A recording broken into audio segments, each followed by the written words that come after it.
before I actually show you how to get iron, stick around to the very end where I'll be making a major announcement about the series and about the channel. But without further ado, let's get into it. So when you want to get iron, the first thing you want to do is iron spawns at the very top of the world, like at the top of the hill, like that, or at the very bottom of the world. So in this case, we're actually gonna, well, grab your stone pickaxe and have a bit of food on you, as that's what you probably have at this point. And then what you want to actually do is to find an opening in the hill. So I'm gonna climb this hill and then try and find some kind of crack or opening that could lead to a cave or just an exposed area of the hill. And yep, that's definitely an opening there. So I do believe I saw some iron around this area. I can't exactly remember where, but I think it was somewhere here, if I'm not mistaken. Yeah, I think this is the place. And while we're getting there, I'm just gonna briefly explain what iron is, but before I do that, the view, wow, this view is really something.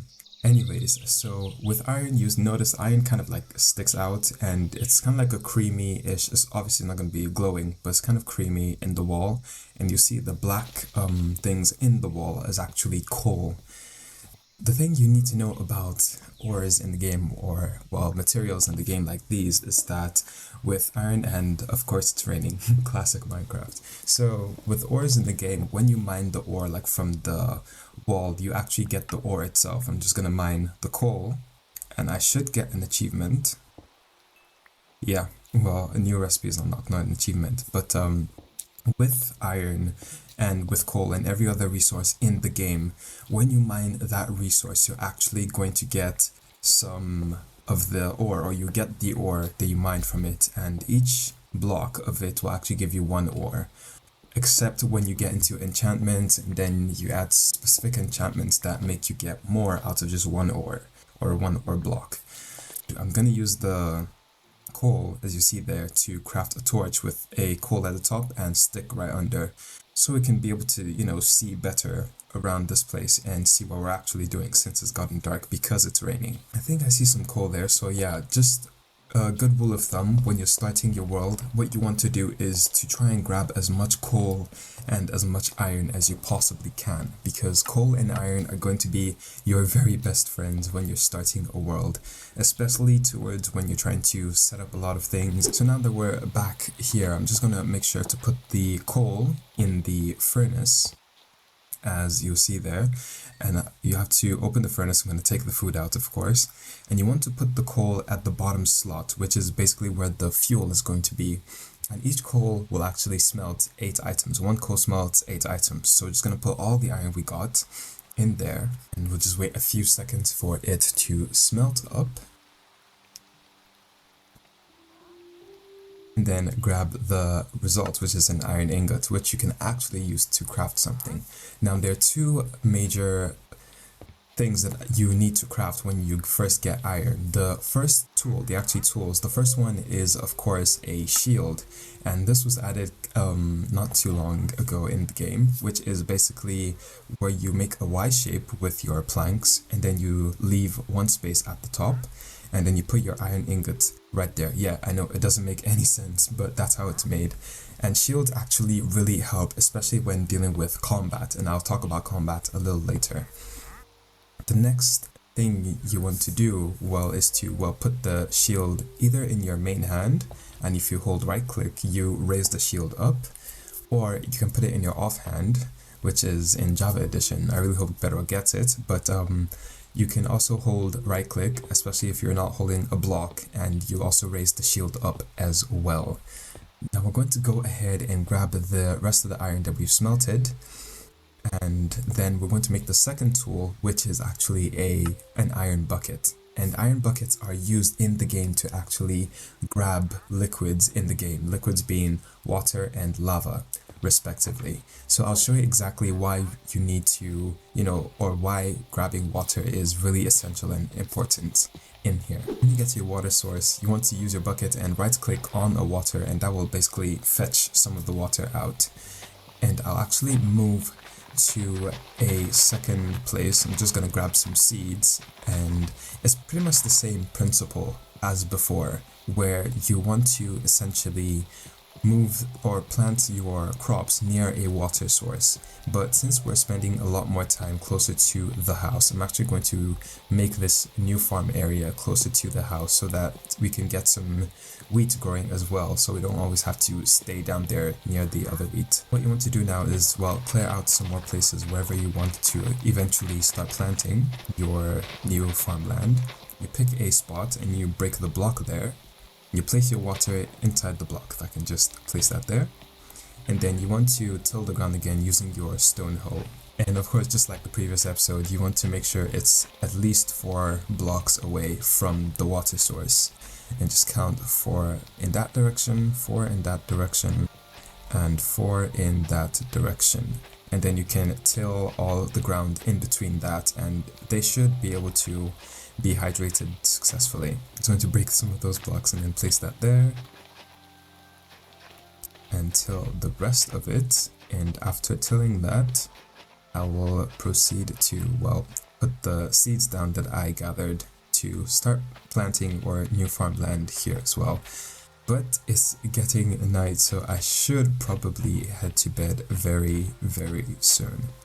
It is morning, and well, when you sleep at night, the rain clears, but we're going to get the iron that we have, the rest of the iron. I'm going to enter the crafting table, and to make the armor that you need, you can make a hat shape like that, which will create an iron helmet. If you take out the middle one, you get iron boots. If you fill up the rest of the spaces like that, you make an iron chest plate, and if you put one at the top and remove the one at the bottom, you get iron leggings. Now, I'm actually going to make the iron chest plate since that's the most expensive out of all of them. And I'm going to go ahead and make the iron helmet as well, since that's the other one that I can make too. Now with armor, if you're holding a piece of armor and you right click, you automatically equip the armor into your inventory. You can also just take the armor from your inventory and then put it in its respective place, and that makes sure that you're wearing it.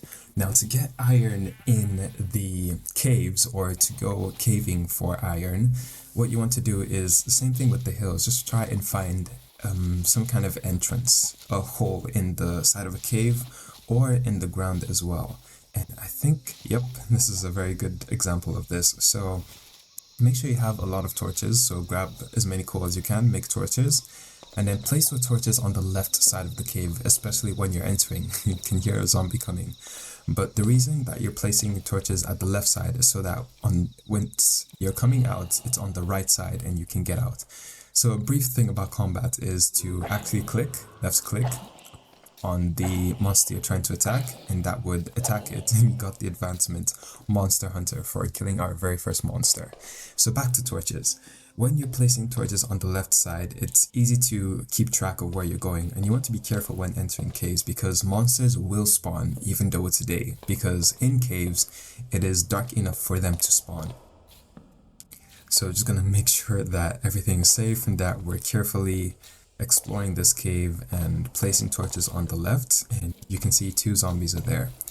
So in combat again, they also burn in daylight as well since they're undead, but it's the same thing with clicking. And if you're feeling overwhelmed, this is why I caught fire, just hold up your shield and they wouldn't be able to hit you at all. And then you can click and click again and then do that critical hit, and you'll be able to kill the monsters. Now I'm gonna go ahead and, well, light up the rest of this cave so that we make sure that no monsters spawn in. We actually got iron, which is great. That's amazing.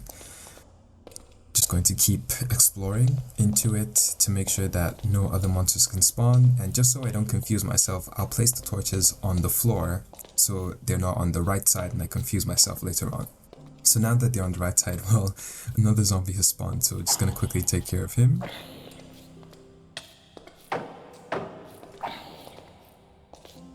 And we should be good. So I will grab the rest of this iron, and then I will then cover much later what iron can do in, well, combat as well. So now as we're going back out of the cave, you want to make sure that exactly as the torches are now on your right side, you know you're going the right way out of the cave.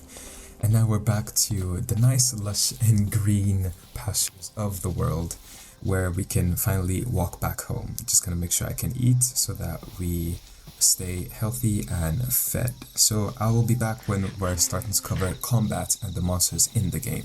So I prepared a little space, just cleared it out and placed some torches. And now we're going to be covering combat. Now with combat in the game, there are like 4 major mobs that typically spawn. And the first of them, the most common, being a zombie. The zombies actually just walk straight to you. They don't have any special attack. And basically, it's the same thing. You just keep left clicking, hold up your shield. And that's actually a zombie villager, which is a villager that has been attacked by a zombie and, well, turned into a zombie itself. The next mob is actually the creeper, and it's one of the most dangerous out of the 4 that normally spawn. And the reason being that creepers will actually explode when they get too close to you, and they don't make any sound until like the very end. So you have to be really careful. That's why I hit it and I quickly move away and I just got shot by a skeleton. But yeah, you want to keep hitting the creeper and then run away, because if you stay too close to it, it will actually explode. So we're able to take the creeper down. The skeleton took the zombie down. Now for skeletons, they actually shoot with bows, and they always spawn with bows. There are different kinds of skeletons, but the typical one spawned with a bow. And you see, because I shot the zombie, now they're attacking each other. And so with skeletons, you want to hold up your shield, wait for it to shoot, it bounces off, and then shoot again, and then you hit it, you hold up your shield, it bounces off, hit it again. So it's basically like playing a tango game of waiting for it to shoot and then blocking it and then hitting it. And then the zombie again, the same thing, just easily take it out like that. Now the 4th mob is actually the spiders, and spiders are a little bit tricky, but with shields you can easily be able to take care of them, and actually 2 spawn, so this is good. With spiders, they actually jump towards you when they're trying to attack, and so you just basically just hold up your shield and then hit, hold up your shield, let them jump, hit, shield, hit. And that's basically how you easily take care of them. So the 4 mobs are actually the creeper, the zombie, the skeleton, and the spider. There's some other mobs that spawn, but usually these 4 are the most common ones that will almost always spawn every night in your world. And I'm going to go ahead and definitely sleep because I've shown the combat and it looks like some more are spawning, so it's going to be quick about that. Close the door and sleep. Now something to know about undead mobs is that they actually burn in daylight. Undead mobs are actually the skeletons and the zombies. As you see, the skeleton is on fire. And they usually try to find some kind of shelter or a space to hide under that is not directly under sunlight, which will cause them to stop burning.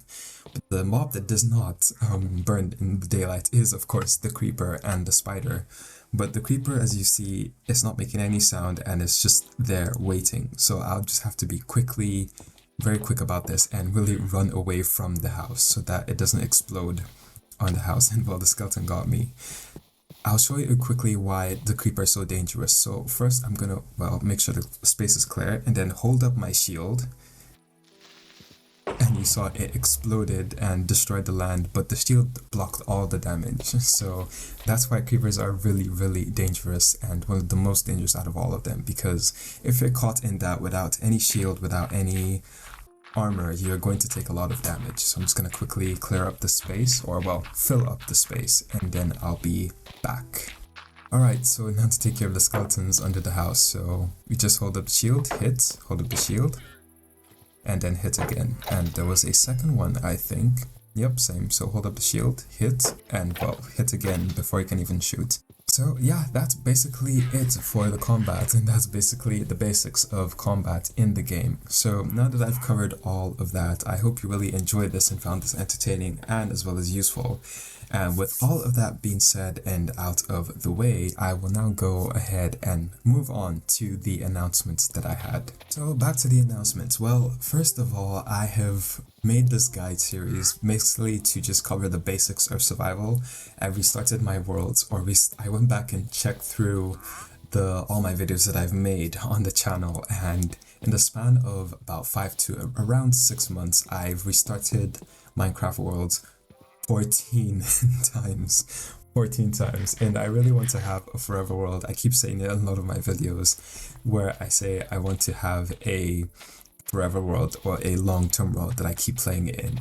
To have a long-term Minecraft world that I'm proud of and I keep working on rather than starting new ones every single time. And I've restarted 14 times. So with this guide and well, with all of this happening, I actually really do need your help. I made about 4 posts in the community post. If you haven't seen them, please do check them out and then let me know your feedback on it. They're mostly voting polls, but you can also like comment and give even more feedback than just the polls themselves. And what that's going to do is to help me well know your preference of content, whether you like the guide and I should keep going, or you would prefer different kind of content. They're all there, so you can basically choose the one that you resonate with or love the most. After all of that has been said, it will really help me if you can give the feedback on that, so I'll know like what direction to take the channel, as well as my plan for this world is, well, not to start a new world. I'm going to convert this guide world, so to speak, into my forever world because I've checked it and I really do love it. So I'm planning, that's the plan that I'm going to make for this world. The other thing about the series specifically is that, as I said, it's made to be the basics of survival, and I have been, well, I said I'm very well versed in the beginnings of the game because, well, I've started worlds about 14 times, and that's not even counting all the years I've played Minecraft and restarted so many times. So this is more or less my own bigger area of expertise, unquote, and more area where I'm more versed in it towards the middle of the game and towards the end of the game. So like getting diamonds and defeating the Ender Dragon, I kind of know the basics, but I do want to provide as much information as possible where I do know about what I'm talking about, and I'm not too well versed in those areas. So there's a very good chance that I'll stop the guide probably around this episode and then just start uploading the long-term world plays. With all that being said, I'd really appreciate if you let me down either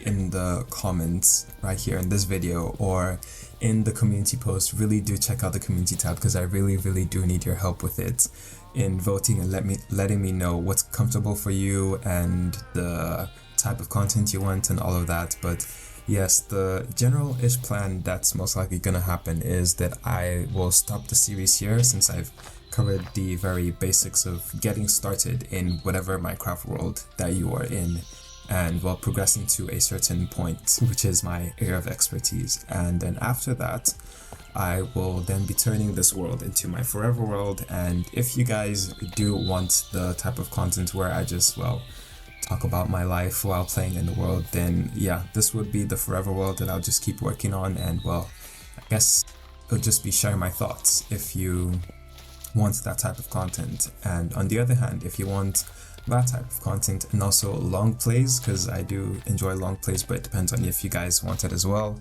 then I would upload a video about like my thoughts while working on it, and then a long play specifically for whatever big build or something that I do within this world. So yeah, I'd really appreciate if you leave your thoughts, opinions and comments, and if you even have thoughts and opinions not even about that but just about survival and tips and tricks that you personally have learned, it'll be really helpful if you leave them in the comments in this video, in this episode, in the previous episode, in the first episode, as that also does help a lot of people who are learning the game or may not even know about the things that you may know. So with all that being said, I'll see you in the next one. Take